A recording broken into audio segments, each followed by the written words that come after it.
오늘은 24절기 중에서 더위가 물러간다는 처서입니다. 유난히 더웠던 올해 여름도 이제는 좀 하나님께서 창조하신 계절의 순리에 따라 좀 물러가는 것 같습니다. 그럼에도 성도 여러분들의 건강 유의하시기를 저는 먼저 소망해 봅니다. 그러면 제가 성도 여러분들에게 사도의 인사를 드리겠습니다. 사도의 인사를 드릴 때 아멘으로 화답해 주시면 좋을 것 같습니다. 하나님 우리 아버지와 주 예수 그리스도로부터 오는 은혜와 평강이 오늘 주일 공동 예배에 오신 우리 모든 교우에게 함께 있기를 바랍니다. 올해는 역사적으로 몇 가지 뜻깊은 해입니다. 1886년 조선과 프랑스가 조약을 맺은 조불 수호 통상조약 제140주년이기 때문이죠. 사실 유럽의 그 어떤 나라보다도요, 프랑스의 외방 선교회는 이 조선이라는 먼 낯선 땅에 복음을 전파하기 위해 일찍부터 헌신했습니다.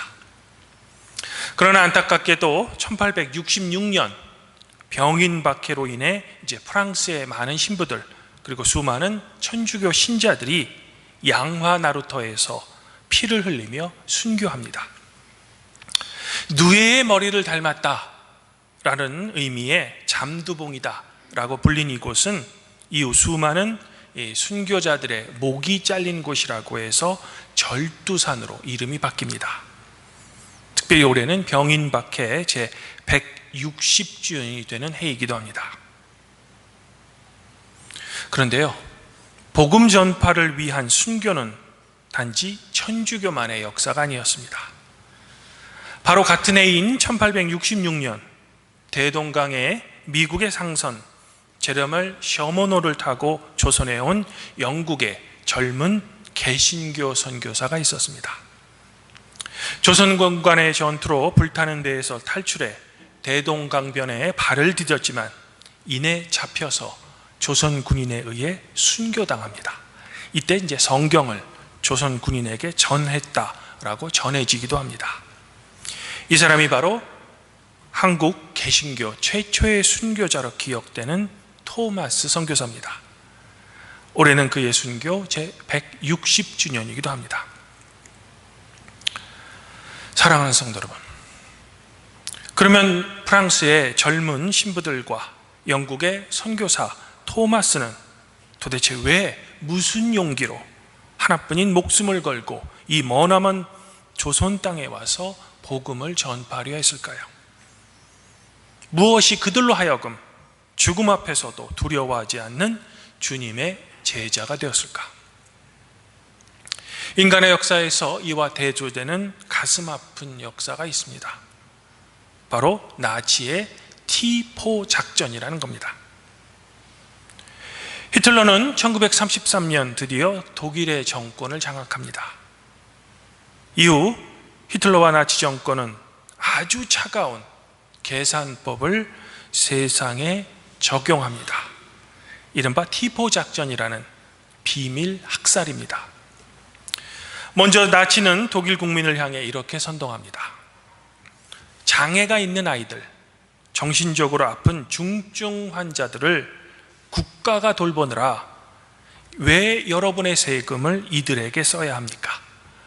이들은 살 가치가 없는 그런 생명들입니다 라고 선전합니다.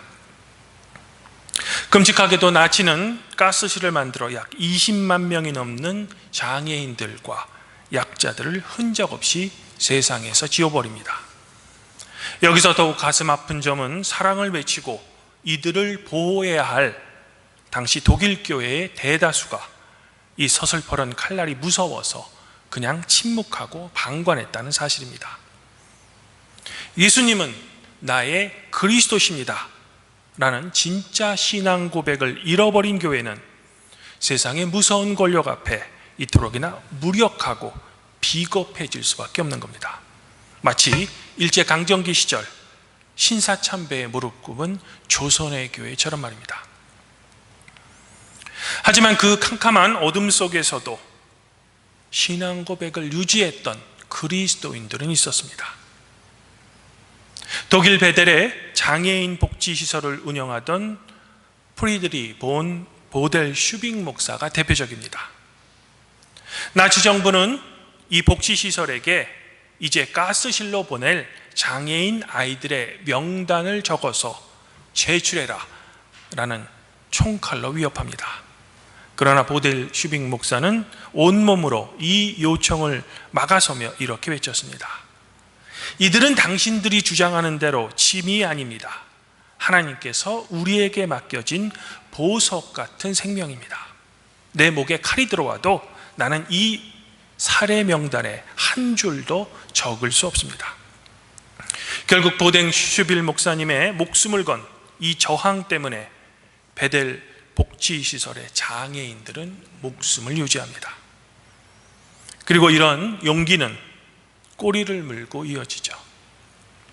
민스터의 사자다라고 불린 독일 가톨릭 교회의 가렌 주교가 강단에 올라 목숨을 걸고 나치의 이 학살을 규탄하기 시작합니다. 그리고 이 설교에 감동한 뮌헨 대학교의 대학생들 중 이른바 백장미단이라고 불리운 청년들은 비밀리에 가렌 주교의 설교문을 복사해서 거리로 나갑니다. 독일 시민에게 이 학살을 알리기 위해서죠. 하지만 후에 안타깝게도 대학 문지기의 고발로 그만 비밀 경찰에 잡힙니다. 그리고 단두대에서 아까운 청춘을 잊습니다. 그 청년 중 쇼피솔은 고작 21살이었습니다. 하지만 그녀는 단두대 앞에서도 전혀 무서워하지 않고 당당했죠. 이런 이야기가 후에 그녀의 언니 잉겔쇼레 아무도 미워하지 않는 자의 죽음이라는 책으로 우리에게 전해집니다. 그리고 이 절망의 한복판에서 참 눈물겨운 기적 같은 이야기가 하나 더 있습니다.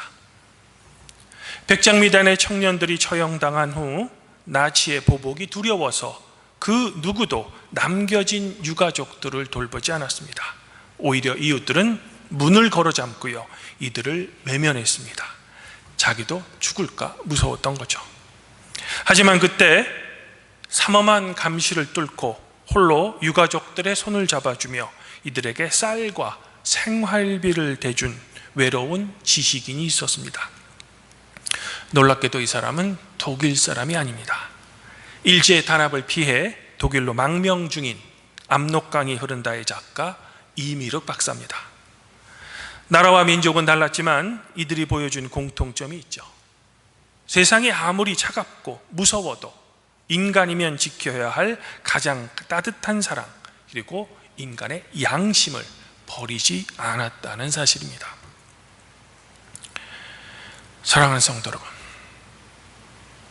대동강의 토마스 선교사, 독일 베델의 보델 슈빙 목사, 단두대 위에 백장미단의 청년들, 그리고 외로운 유가족을 돌본 이미륵 박사까지, 도대체 이들은 무슨 용기로 자신의 목숨을 건 이런 행동을 할 수 있었을까요? 오늘 복음서 말씀에서 예수님께서는 제자들에게 바로 이 용기의 뿌리가 되는 근원적인 질문을 던지십니다. 바로 너는 나를 누구라 하느냐? 라는 그런 질문입니다. 이 질문에 베드로가 위대한 고백을 남깁니다. 주는 그리스도시요 살아계신 하나님의 아들이십니다. 이에 예수님께서 이렇게 답변하십니다. 바요나 시모나, 내가 복이 있도다. 이를 내게 알게 한 이는 혈육이 아니요 하늘에 계신 내 아버지시니라. 세상은 끊임없이 여러분에게 요청합니다. 출신과 대학이 좋아야 성공한다. 부모를 잘 만나서 환경이 좋아야 행복하다. 권력과 돈이 있어야 성공한다. 하지만 예수님께서는 우리에게 분명히 이렇게 말씀하십니다. 우리의 삶의 방향을 결정하는 것은 세상의 조건이나 환경이 아니라 여러분 마음의 중심에 있는 어떤 믿음의 고백을 품고 사느냐가 여러분의 삶과 인생을 결정한다고 말입니다. 제가 좋아하는 영화 감독 테렌스 멜릭 감독의 영화 중에는 2019년에 개봉했던 히든 라이프라는 작품이 있습니다. 칸 영화제에도 출품한 작품인데 줄거리는 이렇습니다. 영화의 주인공 프란츠는 오스트리아의 깊은 시골 마을에서 사랑하는 아내와 세 딸을 키우며 농사를 짓는 지극히 평범한 가장입니다. 그런데 나치가 이 평화로운 마을까지 삼켜버린 겁니다. 나치 정부는 마을의 모든 남성을 군대로 소집합니다. 그리고 우리의 총통 히틀러에게 절대로 복종하겠다라는 충성서약을 강조합니다. 마을의 모든 사람들, 심지어는 성당의 신부님까지 가족을 생각해서 눈 한번 딱 감고 이 종이 한 장에 서명하십시오. 그냥 이것은 형식일 뿐입니다 라고 타협을 권유합니다. 하지만 프란츠는 끝내 거부합니다. 그의 가슴 속에는 예수님 외에는 그 누구도 나의 주님이 될 수 없습니다 라는 단단한 신앙 고백이 있었기 때문입니다. 결국 그는 마을 사람들에게 일부러 문제를 일으키는 배신자다라는 손가락질을 받으며 차가운 감시 속에 갇혔고요. 결국에는 단두대에서 처형을 당합니다. 사형 집행관이 이제 막 죽음을 앞둔 프란츠를 비우며 이렇게 영화 속에서는 묻습니다. 내가 여기서 비참하게 이렇게 죽는다고 세상이 너를 알아줄 것 같으냐?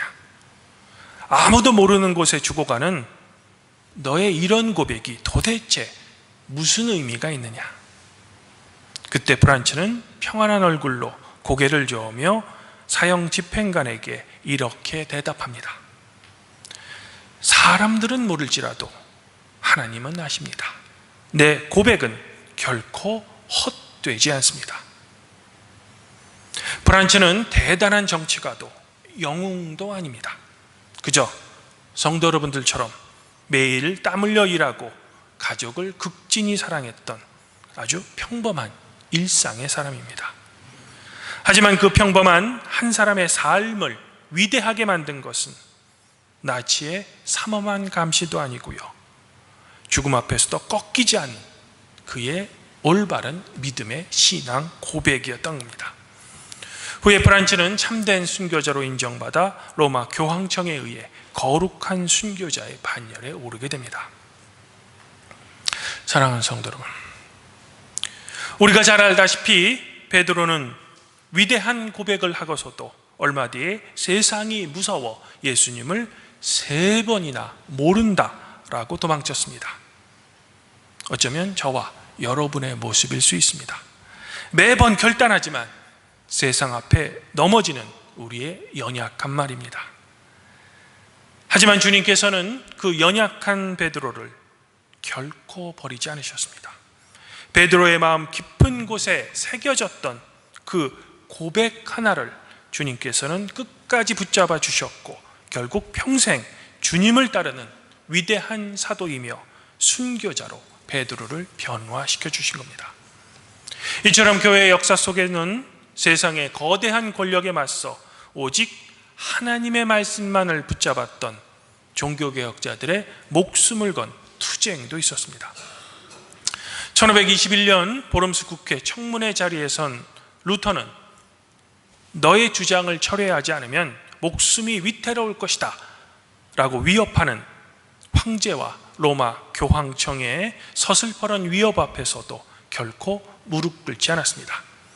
그는 타협을 종용하는 친구들과 세상을 향해 내 양심은 하나님의 말씀에 사로잡혀 있습니다. 나는 아무것도 철회할 수 없으며 하지도 않겠습니다. 하나님, 제가 여기 서 있습니다. 저를 도우소서라고 외쳤다고 합니다. 이 목숨을 건 단단한 루터의 신앙 고백이 있었기에 암흑 같은 중세의 밤을 물러가고 마침내 진리의 반석 위에 우리 개신교회가 다시 세워지는 종교개혁의 위대한 불꽃이 타오를 수 있었던 겁니다. 주님 안에서 한 형제자매인 발벗교회 성도 여러분, 나치의 그 무서운 총칼도, 또한 조선 땅의 그 서슬퍼런 칼날도 베드로의 바른 고백 위에 세워진 우리 교회와 성도들을 결코 이기지 못할 것 같습니다.